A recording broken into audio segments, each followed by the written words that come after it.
আরবি ভাষা শিখুন চ্যানেলটি সাবস্ক্রাইব করুন। যারা আরব দেশে আছেন ভিডিওটি তাদের জন্য খুব সহজে আরবি ভাষার টেকনিক শিখুন। আলহিন আলহিন এর অর্থ এখন। আলহিন তার মানে এখন। আমরা বলি এখন, আরবিতে বলতে হবে আলহিন। আমরা বলি এখন, আরবিতে বলতে হবে আলহিন। নাহিব এর অর্থ চিকন। নাহিব তার মানে চিকন। আমরা বলি চিকন, আরবিতে বলতে হবে নাহিব। নাহিব তার মানে চিকন। চিকন এর আরবি হলো নাহিব। গাছির এর অর্থ খাটো। গাছির এর অর্থ খাটো। আমরা বলি খাটো, আরবিতে বলতে হবে গাছির। গাছির এর অর্থ খাটো। তৈল এর অর্থ লম্বা। তৈল এর অর্থ লম্বা। আমরা বলি লম্বা, আরবিতে বলতে হবে তৈল। তৈল এর অর্থ লম্বা। লম্বা তার মানে তৈল।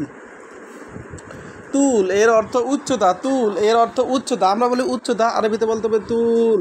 তুল এর অর্থ উচ্চতা। কয়েস এর অর্থ ভালো। কয়েস এর অর্থ ভালো। আমরা বলি ভালো, আরবিতে বলতে হবে কয়েস। কয়েস এর অর্থ ভালো। গিদ্দাম এর অর্থ সামনে। গিদ্দাম এর অর্থ সামনে। আমরা বলি সামনে, আরবিতে বলতে হবে গিদ্দাম।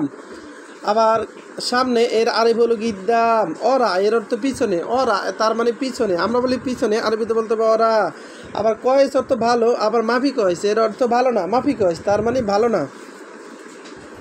মার্কাজ এর অর্থ কেন্দ্র। মার্কাজ তার মানে কেন্দ্র। আমরা বলি কেন্দ্র, আরবিতে বলতে হবে মার্কাজ। মার্কাজ এর অর্থ কেন্দ্র। হাত্তা এর অর্থ যতক্ষণ। হাত্তা এর অর্থ যতক্ষণ। আমরা বলি যতক্ষণ, আরবিতে বলতে হবে হাত্তা।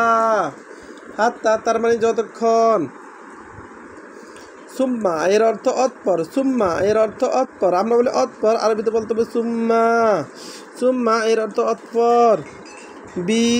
বিদুন এর অর্থ সারা। বিদুন এর অর্থ সারা। আমরা বলি সারা, আরবিতে বলতে হবে বিদুন। বিদুন তার মানে সারা। জিদ্দান এর অর্থ অতি। জিদ্দান এর অর্থ অতি। আমরা বলি অতি, আরবিতে বলতে হবে জিদ্দান। আবার দেখুন, আলহিন। আলহিন এর অর্থ এখন। আলহিন তার মানে এখন। আমরা বলি এখন, আরবিতে বলতে হবে আলহিন। আলহিন তার মানে এখন। নাহিব এর অর্থ চিকন। নাহিব তার মানে চিকন। আমরা বলি চিকন, আরবিতে বলতে হবে নাহিব।